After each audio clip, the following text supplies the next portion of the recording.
د احمد مسعود خاص پیغام د ډیورند کرښې په اړه. د افغانستان د مهمو ملي موضوعاتو له جملې څخه یوه هم د ډیورند کرښه ده، هغه موضوع چې له تاریخي، سیاسي او ټولنیزو اړخونو څخه تل د بحث مرکز پاتې شوې ده. په همدې تړاو د ملي مقاومت جبهې مشر احمد مسعود نوم هم وخت ناوخت د تحلیلونو او نظرونو په منځ کې راځي.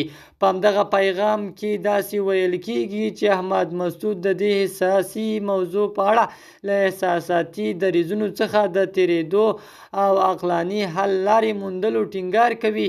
د ده له نظره ډیورند کرښه یوازې یو سرحدي بحث نه دی، بلکې د افغانانو د هویت، تاریخ او ملي احساساتو سره تړلې مسله ده.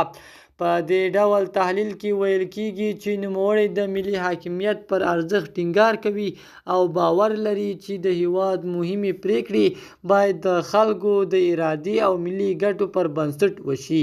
هغه دا هم روښانه کوي چې د داسې حساسو موضوعاتو حل یوازې د احساساتو له لارې نه، بلکې د خبرو، تفاهم او اوږدمهاله سیاسي تدبیر له لارې ممکن دی.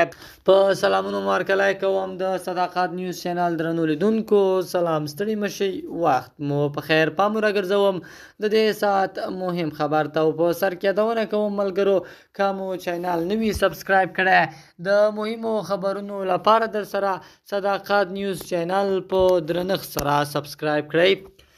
احمد مسعود د ځوان نسل د استازي په توګه هڅه کوي چې د جګړې پر ځای د سیاسي حل لارو ملاتړ وکړي. د ده په اند افغانستان باید د خپل تاریخ درناوی وساتي، خو په عین حال کې د راتلونکي لپاره داسې لارې ولټوي چې د هېواد ثبات او پرمختګ تضمین کړي.